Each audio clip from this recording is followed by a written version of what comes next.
Jess had survived the breakup, the sympathetic head tilts, and the memory of Liam calling her intense in the gentle voice people used when they meant too much. You do seem busy. Mom says you joined a gym? A gym, yes. Also running. I am really into running now. Really into it. Deeply, spiritually, with shoes. Jess had not run voluntarily since year 9, when a teacher with a clipboard called it character building and Jess called it government-funded humiliation. Perfect. There is a local 10K next month. I will send you the link.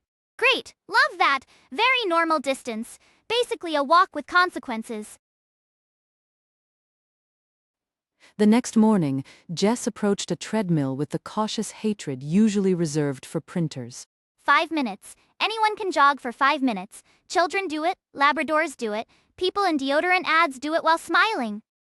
At minute 2, her watch congratulated her on starting a workout, which felt premature and legally rude.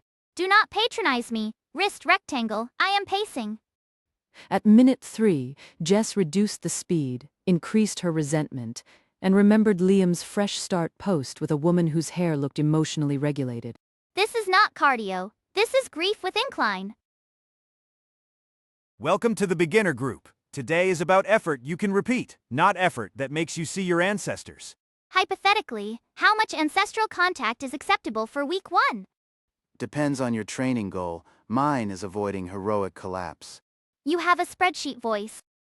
Data analyst. I also have spreadsheet shoes.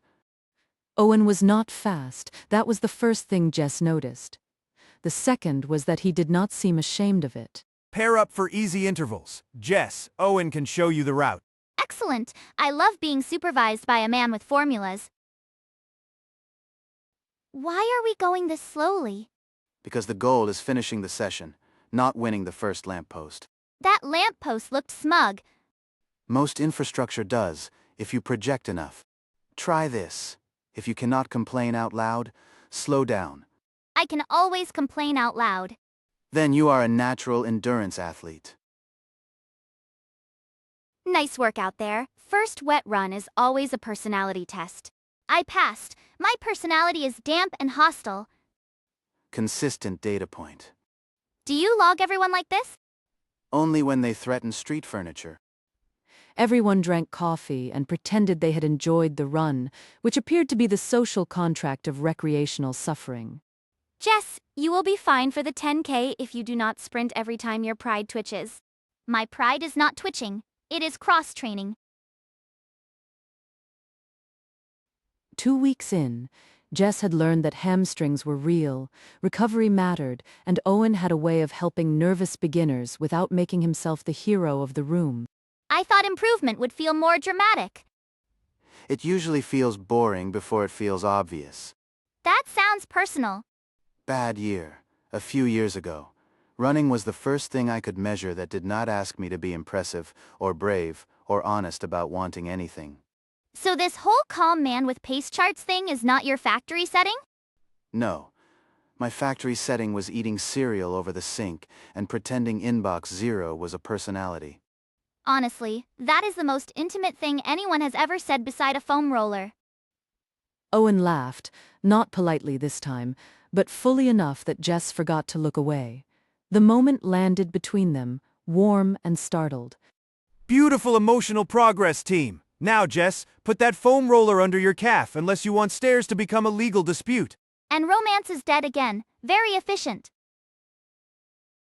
After the foam roller incident, Owen bought Jess a smoothie the exact color of wet cement and insisted it contained nutrients. This tastes like a lawn apologized into a cup. It has protein, potassium, and whatever optimism the blender survived. So this is a non-date with vitamins. It is post-run recovery with seating. You really do run slowly on purpose, do you not? Slowly is how I learned to come back the next day. I used to treat every run like I was trying to escape my own life. That is annoyingly beautiful. I hate that I understand it. For a second, Jess almost said that the gym had started feeling safe because he was in it. Instead, she attacked the smoothie with a straw. Obviously, if this is a date, the smoothie is a red flag. Noted. Next, non-date, I will risk a pastry. Jess smiled into the straw and pretended the word next had not just rearranged several internal organs. My ex is coming to the barbecue after the race. Mia says he is bringing someone. Ah, so the 10K is partly transportation, partly courtroom exhibit, and partly revenge against a social media caption. He used to call me intense like it was a diagnosis. I just wanted one thing that said I was not wrecked. Finishing slowly still says that. It does not sound as impressive. You know, for someone who talks a lot about sustainable effort, you are incredibly committed to never risking embarrassment. That is a very targeted hill to make me run up. Short steps, same effort. I heard that somewhere. Fine. I may be pacing around something. That was almost emotionally direct. I am tapering. Jess hated how much she wanted him to finish the sentence. Worse, she liked that he looked tempted to try. You are annoyingly peaceful for someone whose watch knows this much about him. It knows distance. It does not get a vote on worth. You look nervous. Incorrect. I look betrayed by a locker that ate my towel. For what it is worth, I am proud of you already. And Liam bringing someone does not get to turn this into evidence. That is premature, inconveniently kind, and hard to process while I am being judged by a machine shaped like medieval furniture. That is a seated row. It is less violent than it looks. It has cables, handles, and a diagram of a smiling skeleton. I stand by my assessment. Owen adjusted the pin, handed her a rescued towel from the bench, and did not turn any of it into a lesson.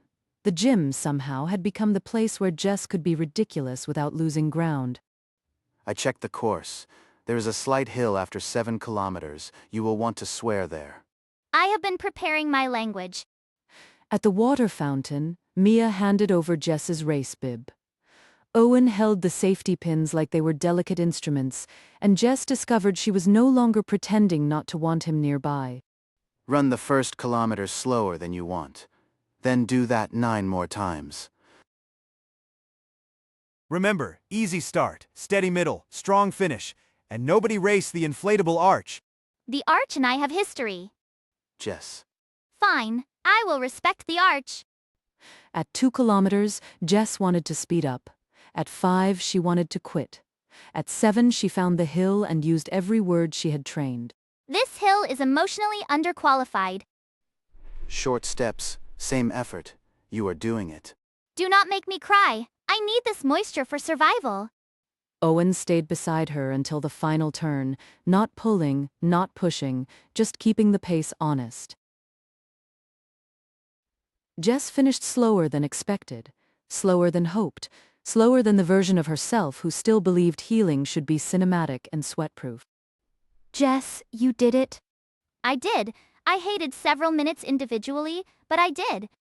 Owen waited near the end, not because she needed saving, but because he knew she would hate crossing alone. Personal best? Personal worst, technically. First finish. The data set is young. You waited. You were finishing something hard. I wanted to be there when you noticed. Also, I wanted to be there because it was you. And I'm done pretending that is just logistical. Love is not intensity, is it? No. It is pace.